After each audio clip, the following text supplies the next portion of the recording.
slap me on a creamy scone, it's delicious.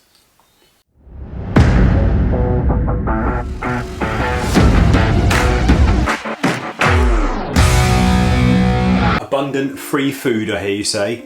That's right, today we're making blackberry jam. We're experiencing some rainy summer holidays here in the UK, so I grabbed the kids, a couple of tubs, and we walked around to the local park and grabbed some blackberries. And there are blackberries everywhere, and we're talking big, fat, juicy ones. And now we're home to make some blackberry jam.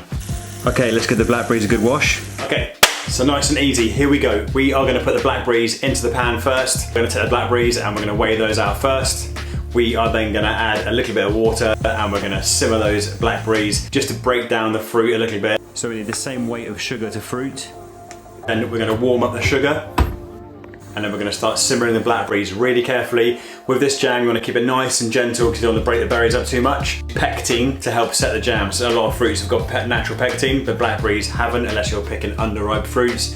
So in this case, we're gonna use pectin. Pectin measurements, I use 1 8-gram sachet for 4 mugs of blackberries. Now once the fruit has been simmering a little bit and breaking down, we're gonna gently add the sugar and stir the sugar into the blackberry jam. Once the sugar is in, gently stir it, making sure you don't break the fruits up too much. We're then going to turn the heat up for 5 minutes. Whack the timer on Alexa. 5 minutes, you want to kind of rapid boil. This is going to help bring the sugar to the right temperature and help set the jam along with the pectin. Carefully, once the jam has come off the heat, we're going to pour the jam into the glass jar. I definitely think my next investment is going to have to be a jam funnel.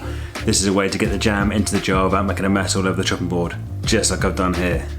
Right to the top, let it cool a little longer, put the lid on, in the fridge, blackberry jam, done.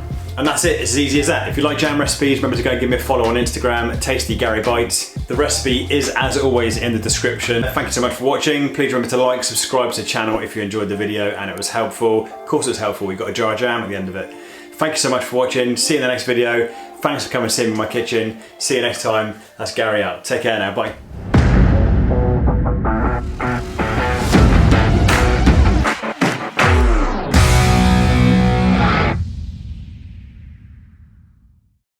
I really love jam, it's so good.